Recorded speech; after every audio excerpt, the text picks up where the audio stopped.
दोस्तों, अगर आपको भी इंग्लैंड और साउथ अफ्रीका के बीच अंतिम गेंद तक खेला गया सुपर 8 का रोंगटे खड़े कर देने वाला रोमांचक मुकाबला पसंद आया हो तो हमारी इस वीडियो को दिल से एक लाइक जरूर कीजिएगा।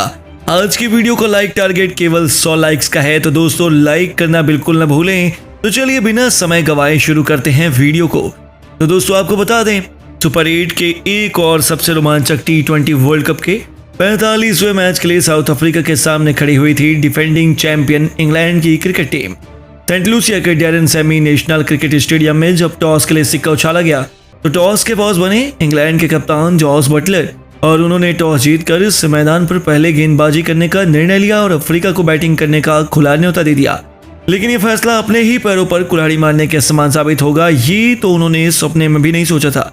और फिर गेंद और बल्ले के बीच हुए इस कांटे के घमासान में जो हुआ उसने पूरे T20 क्रिकेट के 20 सालों के इतिहास को पलट कर रख दिया। जी हाँ, आपको बता दें, अफ्रीका की तरफ से अपनी टीम को विस्फोटक शुरुआत दिलाने के इरादे से क्विंटन डी कॉक के साथ रिजा हेंड्रिक्स की खतरनाक जोड़ी मैदान में उतरी थी। दूसरी तरफ इंग्लैंड को जल्द से जल्द विकेट चाहिए थे, लेकिन डी कॉक तो आज कुछ और ही सोचकर उतरे थे। वह सिर पर कफन बांध कर आए थे। दूसरा ही ओवर लेकर आए मोइन अली की बेदर्दी से कुटाई करते हुए 5वीं गेंद पर चौका जड़कर डी कॉक ने पारी की शुरुआत की। तो अंतिम गेंद पर छक्का बटोर कर उन्होंने अपने तेवर इंग्लैंड को दिखा दिए। बस फिर क्या था, यह तो तूफान के पहले की शांति थी। उसके बाद तो केवल इंग्लैंड के गेंदबाज डी कॉक के आगे रहम की भीख मांगते नजर आए। यहाँ तक कि इंग्लैंड पर सबसे बड़े मैच विनर और लीथल हथियार जोफ्रा आर्चर की धज्जियां उड़ाते हुए चौथे ओवर में डी कॉक और हेंड्रिक्स ने एक के बाद एक 2 खतरनाक छक्के और 2 बेहतरीन चौके ठोककर इस ओवर में कुल 21 रन जड़े और 4 ओवर में अपनी टीम को 41 रनों तक पहुंचा दिया। वे रॉकेट की रफ्तार से अपनी टीम को आगे बढ़ा रहे थे। 5 ओवर में ही उनकी खतरनाक बल्लेबाजी से अफ्रीका 51 रन आ चुकी थी। वहीं ओवर के पावर प्ले में अफ्रीका ने कुल 63 रन बना लिए, जहां डी कॉक का बल्ला तो रन नहीं बल्कि आग उगल रहा था। इस ओपनिंग पार्टनरशिप में अभी से इंग्लैंड के खेमे में हाहाकार मचा दिया और ये तो केवल चौके छक्कों से ही डील कर रहे थे। आप उनकी विस्फोटक बल्लेबाजी का नजारा इसी अंदाज से लगा सकते हैं कि 7वें ओवर की तीसरी गेंद पर आदिल राशिद के खिलाफ सिंगल लेकर डी कॉक ने केवल 22 गेंद पर अपना अर्धशतक जड़ दिया, जो इस वर्ल्ड कप का दूसरा सबसे तेज अर्धशतक भी था। अभी से उनकी बैटिंग देखकर ऐसा लग रहा था कि आसानी से साउथ अफ्रीका को 250 रन भी बना लेगी, क्योंकि चाहे सामने कोई भी गेंदबाज आए, डी कॉक के सामने वह टिक नहीं पा रहा था। यहाँ तक कि एक तरफ से रिजा हेंड्रिक्स खड़े खड़े केवल उनकी बल्लेबाजी का आनंद उठा रहे थे। 9 ओवर में ही अफ्रीका ने 80 रन बना लिए और अब तो केवल डी कॉक इंग्लिश गेंदबाजों के साथ खिलवाड़ कर रहे थे। लेकिन हर अच्छी चीज का अंत जरूर आता है। यही तो क्रिकेट की खूबसूरती है कि चुटकियों में यहाँ पासा पलट कर कब विनर से लूजर के पास चला जाए कोई नहीं कह सकता। 10वां ओवर लेकर आए मोइन अली ने 5वीं गेंद पर रिचा ड्रिक्स को आउट कर 87 रनों की ओपनिंग पार्टनरशिप पर विराम लगाया, जहां रिजा 25 गेंद पर 19 रन बनाकर पवेलियन लौटे और 10 ओवर में अफ्रीका ने 87 रन बनाकर एक बल्लेबाज को खोया था, जिसका अफ्रीका को कोई भी गम नहीं था। लेकिन इस विकेट के बाद इंग्लैंड ने इस मैच में ऐसा शिकंजा कसा कि पूरे मैच को ही पासा पलट कर रख दिया। जी हाँ दोस्तों, अब 12वां ओवर लेकर आए जोफ्रा आर्चर ने अपना दम दिखाते हुए सबसे बड़ी मछली को क्विंटन डी कॉक की 5वीं गेंद पर अपने जाल में फंसा लिया। वहीं सबसे बड़ी सफलता थी।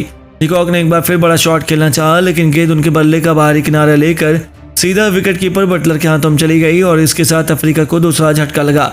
डी कॉक केवल 38 गेंद में 4 चौके और 4 खौफनाक छक्कों से सजी 65 रनों की धमाकेदार पारी खेल गए। तो उनके आउट होने के बाद मिलर और हेनरी क्लासेन ने टीम को संभालना ही शुरू कर दिया था कि गरीबी में आटा गीला हुआ। जैसे ही अफ्रीका ने 100 रनों का आंकड़ा पार किया, वैसे ही क्लासेन और मिलर के बीच सिंगल चुराने के चक्कर में भारी कंफ्यूजन हो जाती है और इंग्लिश कप्तान जॉस बटलर ने इनका बखूबी फायदा उठाते हुए अपनी रॉकेट थ्रो के क्लास को रन आउट करके अफ्रीका को न केवल तीसरा झटका दिया बल्कि उनकी कमर भी तोड़कर रख दी थी। जी हाँ, 13 गेंद पर 8 रन बनाकर क्लासेन को वापस जाना पड़ा और 103 रनों पर अफ्रीका ने अपने टॉप 3 बल्लेबाज गवा दिए।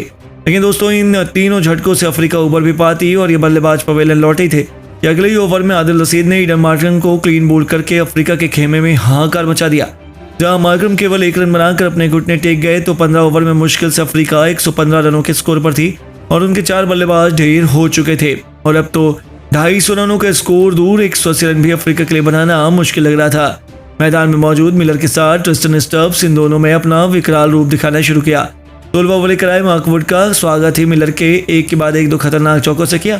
तो अंतिम गेंद पर स्टब्स ने भी चौका जड़कर रनों की रफ्तार में कोई कमी नहीं आने दी। डेविड मिलर भी लाजवाब फॉर्म में लग रहे थे। 18वें ओवर में आर्चर को स्टेडियम के दूसरे स्टैंड में छक्के के लिए फेंकने वाले मिलर ने 19वें ओवर में सैम कर्न के खिलाफ भी एक तूफानी छक्का जड़कर 19वें ओवर में ही अफ्रीका को 155 रनों तक पहुंचा दिया। अफ्रीका की क्रिकेट टीम मैच में तगड़ी वापसी करते हुए नजर आ रही थी और मुकाबला बराबरी पर खड़ा हुआ था। लेकिन दोस्तों, 20वें ओवर की पहली गेंद पर जोफ्रा आर्चर ने डेविड मिलर का शिकार कर अफ्रीका को 5वां झटका दिया, जहां मिलर 28 गेंद पर 4 चौके और 2 खूबसूरत चौकों की बदौलत 43 रन बनाकर वापस लौटे। तो अगली गेंद पर मार्को जेनसन को वापस भेजकर वह भी बिना खाता खोले आर्चर ने मैदान पर तांडव मचा दिया। हालांकि अगली गेंद पर केशव महाराज जी ने आते ही कवर को चीरते हुए चौका जड़कर अपना खाता खोला और 20 ओवर में अफ्रीका की क्रिकेट टीम 6 विकेट के नुकसान पर केवल 163 रन उनकी बल्लेबाजी के दम पर बना पाई थी, जो अफ्रीका के लिए निराशाजनक था। लेकिन उन्होंने एक फाइटिंग टोटल खड़ा किया था। स्टब्स अंत में 11 गेंद पर 12 रन बनाकर रहे, वहीं केशव महाराज ने 2 गेंद पर 5 रनों का योगदान दिया। इंग्लैंड के लिए जोफ्रा आर्चर ने सबसे अधिक 3 सफलताएं हासिल की और अब इस लक्ष्य का पीछा करने के लिए इंग्लैंड की तरफ से तूफानी जोश बटलर के साथ फिल सॉल्ट की घातक जोड़ी मैदान में उतरी थी।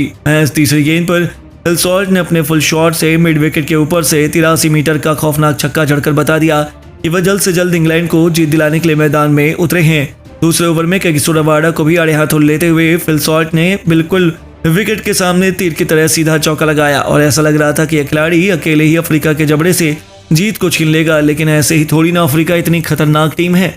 महज 5वीं गेंद पर रबाडा ने अपनी बेइज्जती का बदला लेते हुए फिल सॉल्ट को अपने जाल में फंसा लिया। एक बार फिर बड़ा शॉट लगाने के चक्कर में यह खिलाड़ी गलती कर बैठा और फील्डर को अपना आसान सा कैच थमा बैठा, जिसकी बदौलत इंग्लैंड को पहला झटका लगा।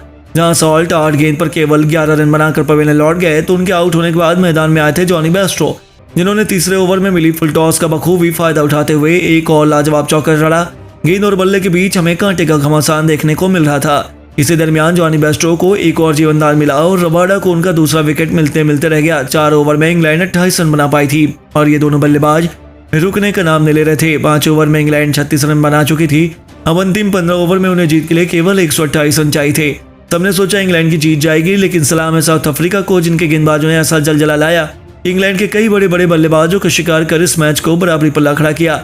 जी हाँ, केशव महाराज ने आते ही पहले बटलर तो फिर बेस्ट्रो का शिकार लगातार 2 ओवर में करके इंग्लैंड की हालत बिगाड़ दी। वहीं मोइन भी अभी केवल 9 रन बना पाए। हालांकि ब्रोक और लिविंगस्टोन ने अच्छी साझेदारी की। देखते ही देखे चौके छक्कों की आंधी लाते हुए हैरी ब्रुक ने केवल 35 गेंदों में अपना अर्धशतक भी पूरा किया। ऐसा लगा कि आसानी से इंग्लैंड जीत जाएगी, लेकिन तभी एक बड़ा चमत्कार होता है। रबाडा ने लिविंगस्टोन का शिकार कर अपनी टीम की वापसी कराई, जहां यह खिलाड़ी केवल 33 रन बना पाया। देखते ही देखते मैच अंतिम ओवर में पहुंच गया, जहां 6 गेंद 14 रन इंग्लैंड को जीत के लिए चाहिए थे। अंतिम ओवर में अफ्रीका की लाज बचाने नोकिया ने अपनी पहली गेंद पर सेट बल्लेबाज ब्रुक का शिकार कर इंग्लैंड को 440 वोल्ट का झटका दिया। दूसरी गेंद पर आर्चर केवल सिंगल ले पाते हैं। तीसरी गेंद पर कर्ण ने चला के दिखाते हुए चौका बटोर लिया, लेकिन चौथी गेंद पर नोकिया ने कोई रन नहीं दिया। अब अंतिम 2 गेंद में इंग्लैंड को जीत के लिए 9 रन चाहिए थे। 5वीं गेंद पर कर्ण केवल सिंगल ले पाते हैं और अंतिम गेंद भी डॉट हो जाती है। अफ्रीका ने इस रोंगटे खड़े कर देने वाले मुकाबले को बड़ी आसानी से अपने नाम का इतिहास लिख दिया और लगभग सेमीफाइनल में एंट्री मार ली। लेकिन दोस्तों, अब आपको क्या लगता है, इंग्लैंड और इंडिया और साउथ अफ्रीका में कौन बनेगा T20 वर्ल्ड कप का चैंपियन? अपनी राय हमें नीचे कमेंट बॉक्स में जरूर बताइए और ऐसी शानदार खबरों के लिए हमारे इस वीडियो को लाइक, चैनल को सब्सक्राइब करना ना भूलें। धन्यवाद।